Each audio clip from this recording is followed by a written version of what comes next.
ice water. Tata boku bochio. Obozi amolo mwaka nwanu. Abuzonye kamne tilegwa. Abu maka CHIKAMSO VICTOR. Obele mwachukwu gozile agozi. I wish you long life and prosperity.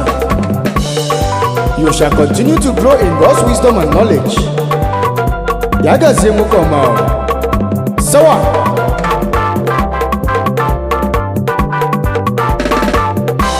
Ewu netibu maka CHIKAMSO VICTOR.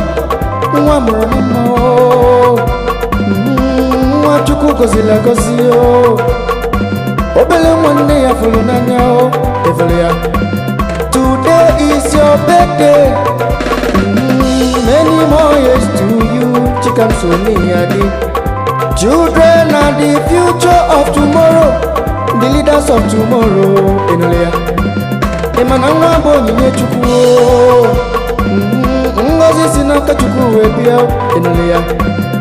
Happy birthday to you, CHIKAMSO VICTOR. I'm your future doctor, Dalo. Onofuloko Siadi.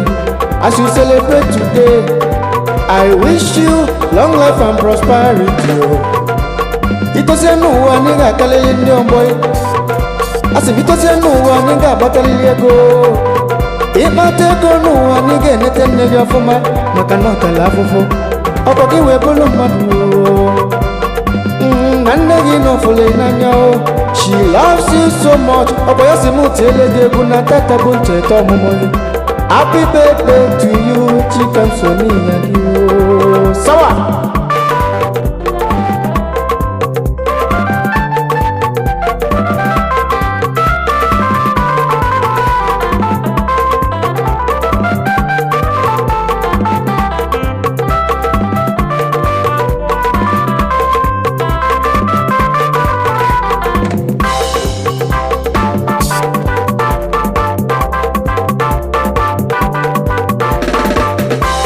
Lenu mwachukwu gozila gozi yo.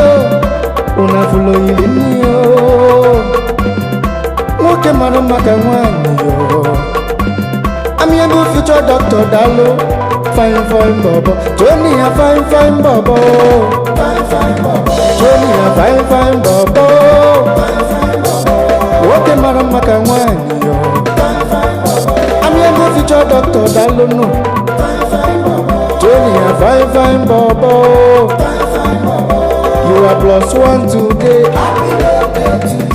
Happy birthday to you. Many more years to you. God bless your new age. I say happy birthday to you. I say happy birthday to you. Ego saloko. Ego saloko. Ego saloko. Ego saloko.